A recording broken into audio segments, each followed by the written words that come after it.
Dr. Jellison, have any of our first ladies been hugely impactful on women's rights? Well, back to Mrs. Carter, she and her immediate predecessor, Mrs. Ford, were two of the most active campaigners for the Equal Rights Amendment, which ultimately did not become part of the Constitution. But just those two women together, whose husbands had run against each other in the 1976 presidential campaign, became good friends and co-campaigners for the Equal Rights Amendment and for women's rights in general.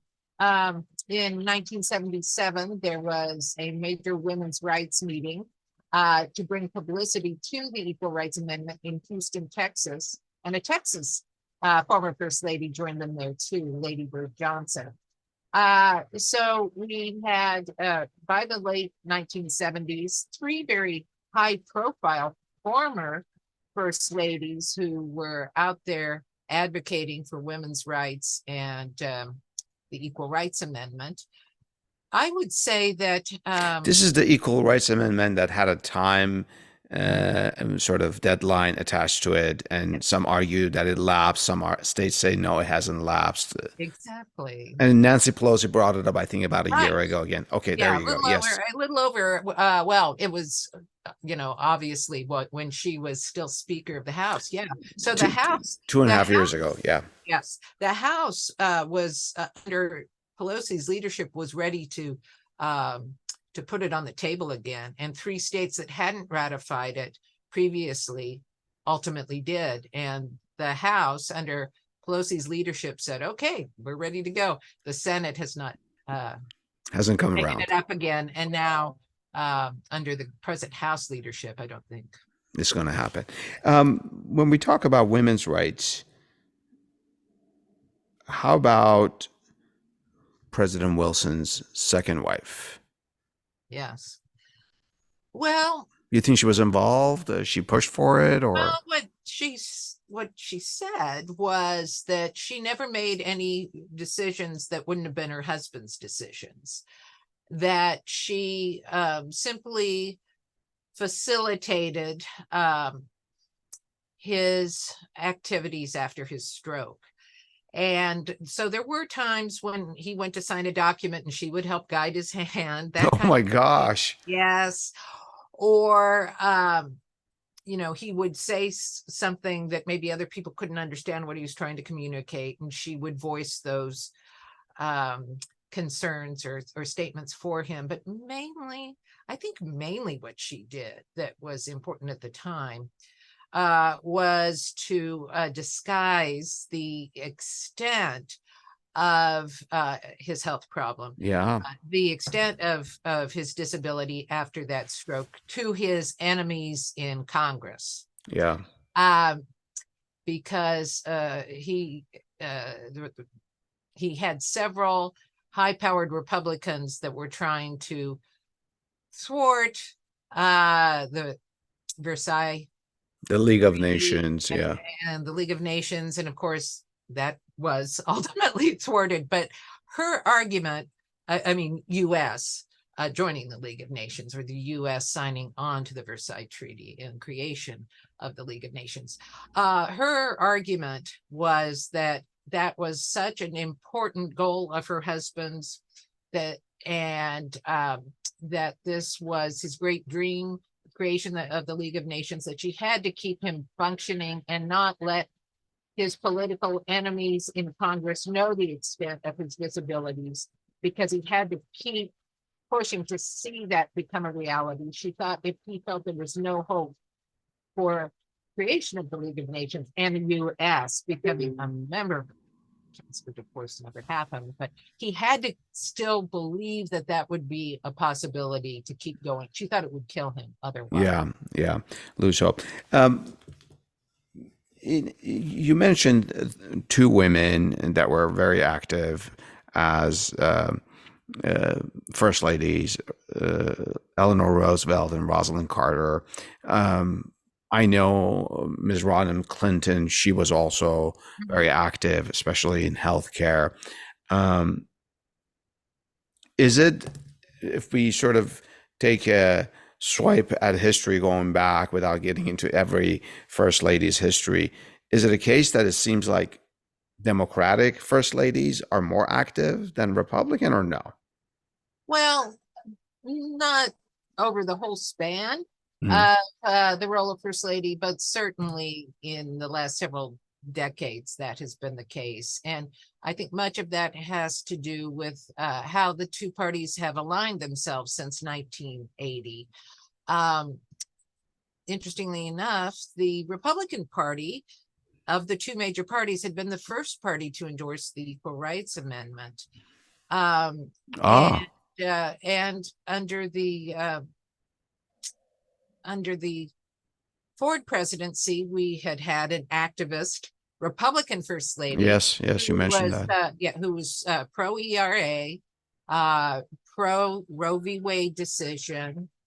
Um, and then in 1980, the Republican Party and its party platform doesn't endorse the Equal Rights Amendment any longer, and also puts itself on the record as being against the Roe v. Wade decision. And so, as the Republican Party since 1980 moved more rightward and became a party that oftentimes talked about traditional family values, which many people meant and Hmm.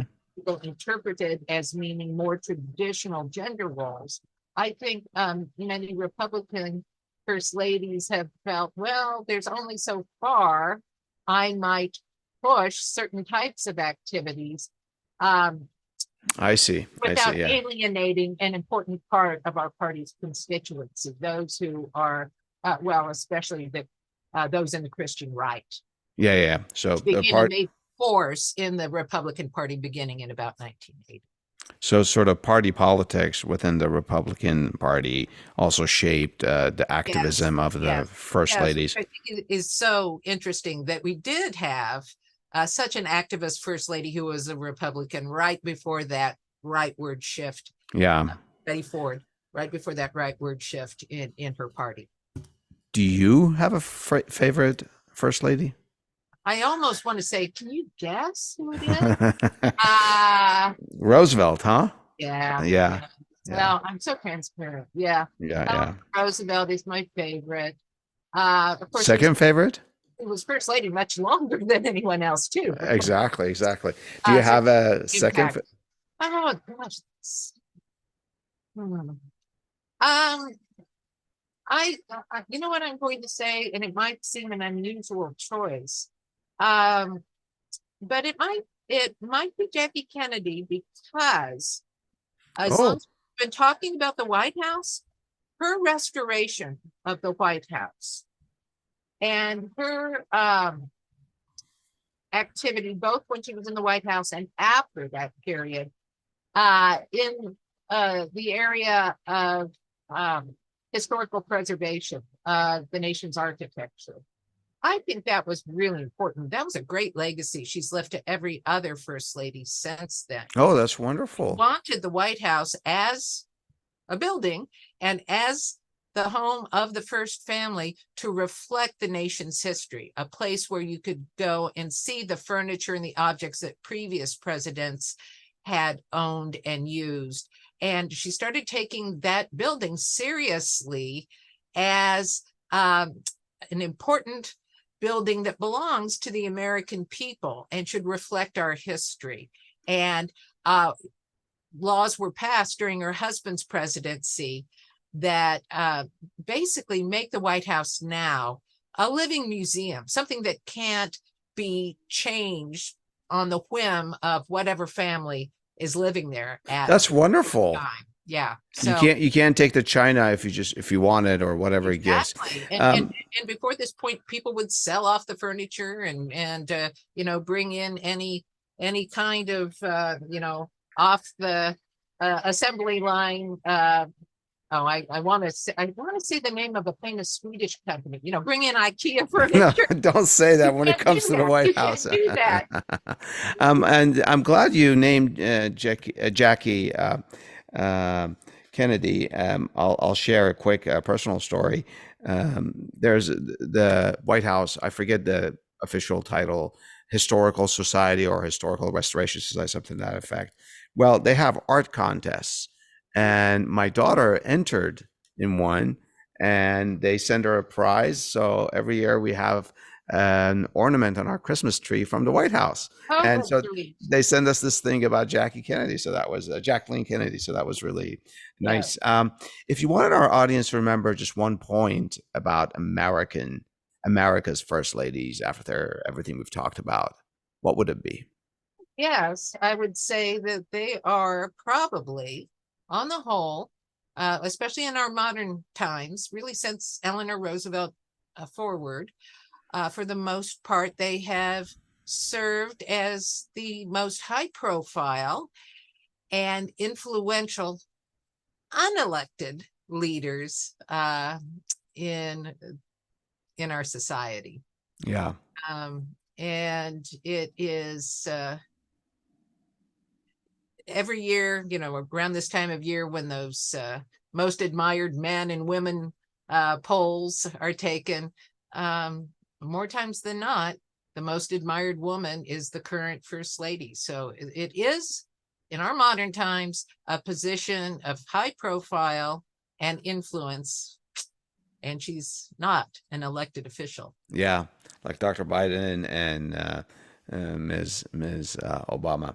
Dr. Jellison, thank you so much for educating me and our listeners. And to our listeners, if you know of any history that could provide more perspective from the past on this subject, please share it with us and tell us what's your perspective. Thank you so much, Dr. Jellison. Thank you for inviting me. I've enjoyed talking to you so much. Same here.